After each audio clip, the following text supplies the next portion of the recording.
understand how to contextualize everything you've seen today. Everything you're gonna pick up tomorrow as well. We got more panels for Black Real Estate Weekend. Oops, let me shut this off. Sorry.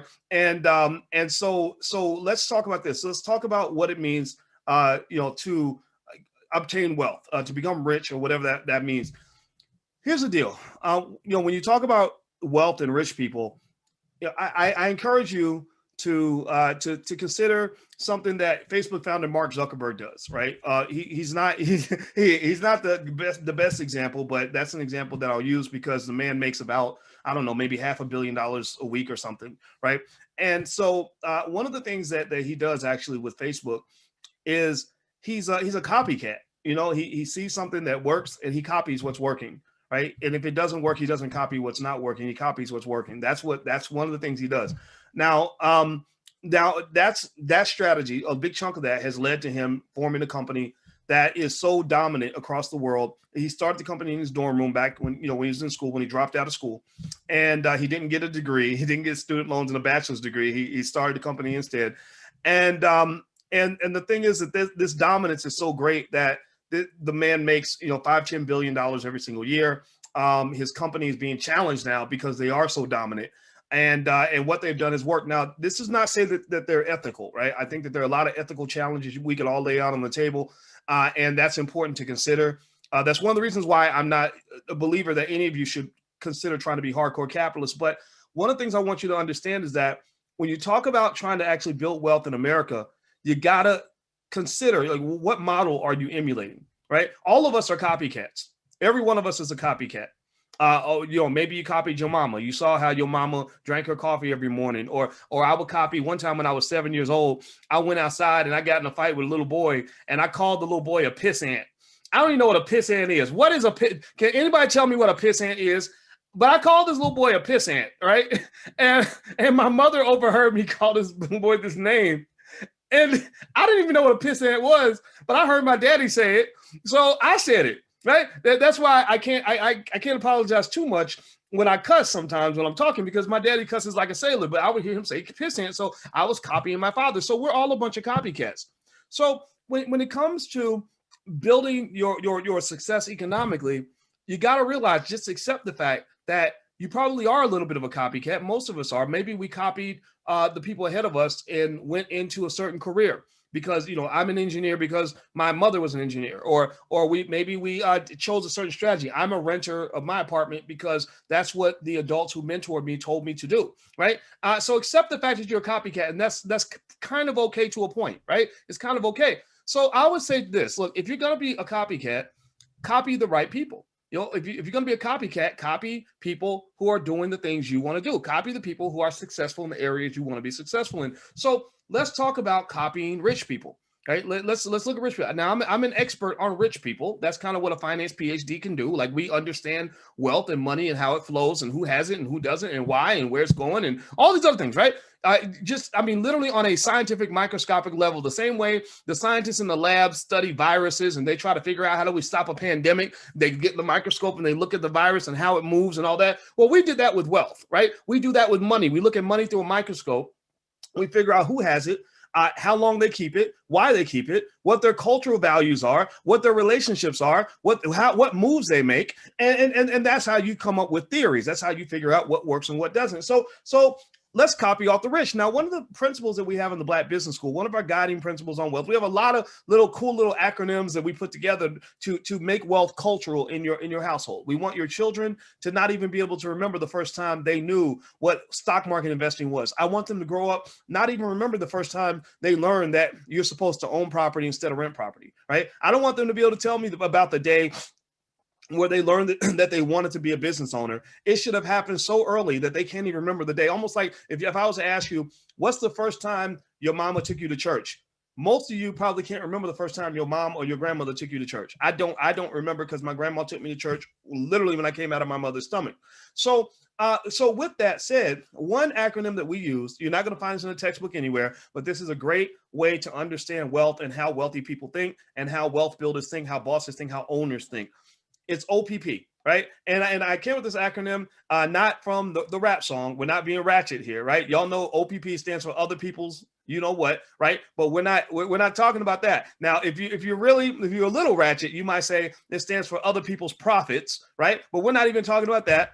Or you could even say it stands for other people's property, which might describe gentrification, which might describe economic competition and powernomics, which is real, whether you want to believe it's real or not, right? Whether we want to accept the fact that the world is a competitive world, we know that competition is real. So other people's property might be an accurate way to describe what OPP stands for, but that's not actually what we use it for. What OPP stands for us as a wealth building mindset is opportunity, patience, and perspective. Opportunity, patience, and perspective. And so here's what I'm going to do. I'm laying it out in a framework to help you walk away with something today so that you'll be better people as a result of this conversation. Better in terms of achieving your goal, better in terms of providing for your family, better in terms of finding the freedom that you seek. You are the talented 10th. The fact that you came to this conference and some people didn't means that you're going to have a different set of outcomes than people who chose to do something different, right? And so opportunity, patience, and perspective. What does that mean? Well, wealth builders understand what it means to be rich and what it means to be poor. Now, the word poor, it has one way to describe it is it could be seen as an acronym for standing for passing over opportunities repeatedly. How many of you, give me a yes or no, how many of you know somebody who stays broke and every time and literally because they've never known what an opportunity looks like and don't know where to get them and don't have the hustle to go out and grab them, they stay poor because they pass over opportunities repeatedly. So you can literally put $1 million opportunity in front of that person and they're not going to see it, right? It might be because they're only trained to have a job seeker vision, right? Like, so for example, I've hired people, I've worked with people where I said, hey, you can take a partnership in this business deal. And I'm thinking this person can make hundreds of thousands of dollars, but all they know how to see is a paycheck. That's all they can see, right? And that comes from a kind of economic thinking, economic training that did not teach them how to scout for different opportunities. It's like going out in the woods. If I don't know how to survive in the woods, right? If I were to go out into the woods, I'm not a person that can identify food everywhere that it might be. I can't look at a berry and know if I can eat that berry or not eat that berry, right? You can put me in the Amazon where there's plenty of food to eat and I might starve to death because I've never been trained to identify where the food actually is. But a person who knows how to survive in the jungle can say, oh, if you kill that bear over there, then you can chop the bear and skin the bear and cut the meat and cook it this way and do that. And you can also eat the toes. And right, they could tell me all these things about survival that I wouldn't know. So I can literally walk past food and not know that it's food and still be hungry, right? Or when I go in the kitchen, Alicia knows her way around the kitchen extremely well, right? We have our own set of gender roles. I have roles where I do what a man does and she has roles where she does what a woman does. And I don't make her cook. I don't make her do anything, but she likes to cook. She loves to cook. She's a great cook. And I can look in the refrigerator and see the same food that she sees, and I'll say, dang, there's nothing to eat. And she'll say, what are you talking about, Boyce?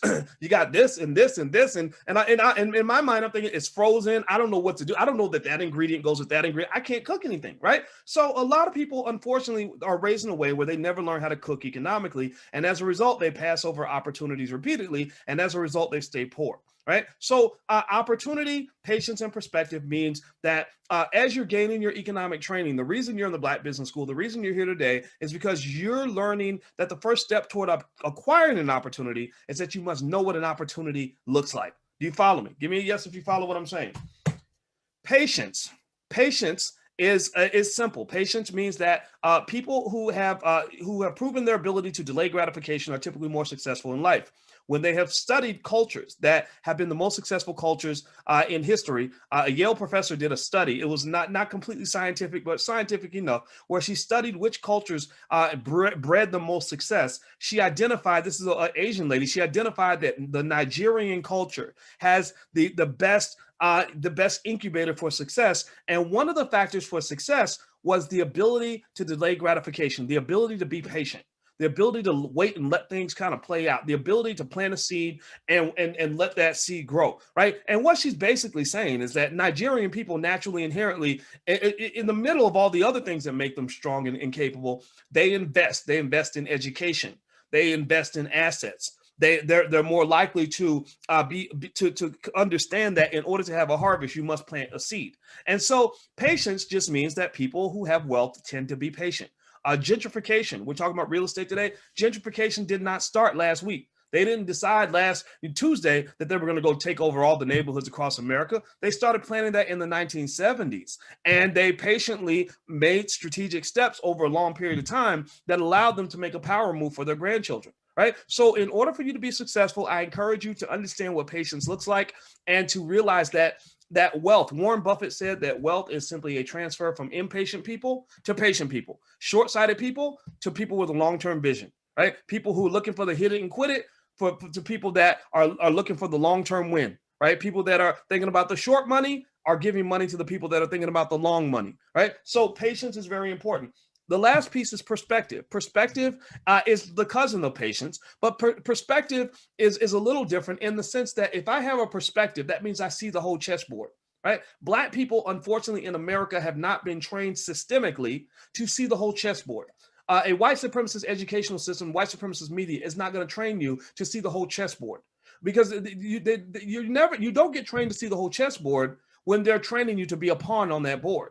They don't want you to see the whole board. They want you to be on the board so that someone else who sees the board can move you around like a chess piece. So a wealth builder tends to have perspective. They have the ability to see the future, the long and wide. They can see what's happening across the world. They can see what's happening long term. And there's a practice. It takes practice to kind of think that way. So I'll give you an example. In mathematics, there was a concept we used to learn called dynamic optimization that I'm not going to go into the details of the concept. It might make your head hurt a little bit, but basically it just kind of says that when you make a decision, you want to think long term. You want to think about where you're trying to go and then work your way backward. That's basically what it says. So I use that actual decision making process when I make decisions in my life. When I think about what I'm doing on a day-to-day basis, I don't think about today. I'm not thinking about right now or 2020, right? I'm thinking about things like the year 2070. And I'm thinking, where do I want Black people to be in the year 2070? And then I work backward. And that helps me figure out what we need to do right now today.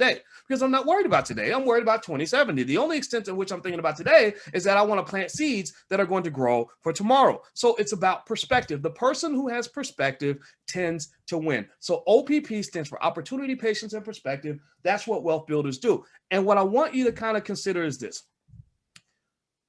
You probably you may be like me and not quite understanding where you are in time, right? In time, I talked to that 21-year-old. I told you the 21-year-old cousin who hit me up and was asking me for advice yesterday, and it was a great conversation. I love talking to young people who listen. You know, a lot of young people don't want to listen. But I said, okay, well, since you're listening, I'll tell you things. If you weren't listening, I wouldn't tell you anything. I would just say, yeah, that sounds great. Go do what you want to do. Good luck, right? But he was listening. So I said to him, I said, you have to be as old as I am to know how young you are. And I said, 21 seems old because you don't know what it means to be 22. You've never been 25. You've never been 30. You've never been 35, 40. So you think 21 is old, and that's fine. Just like I think 49 is old because all I compare to is 48, 47, 46.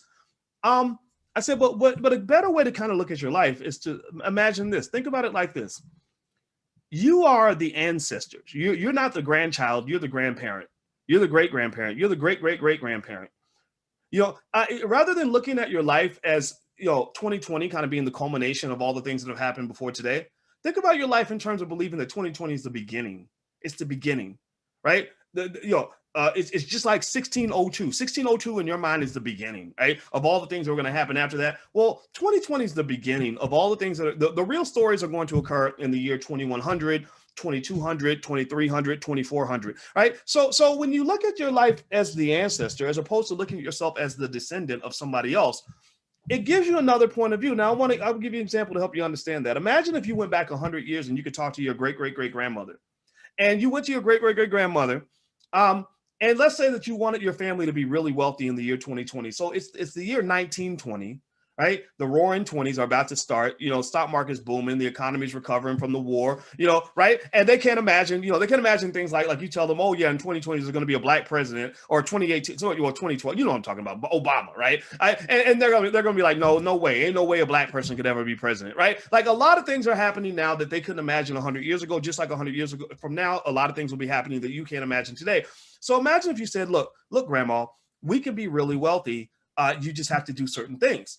And let's say your grandma says, no, but we're poor. We're sharecroppers. We don't have any money. What are you talking about?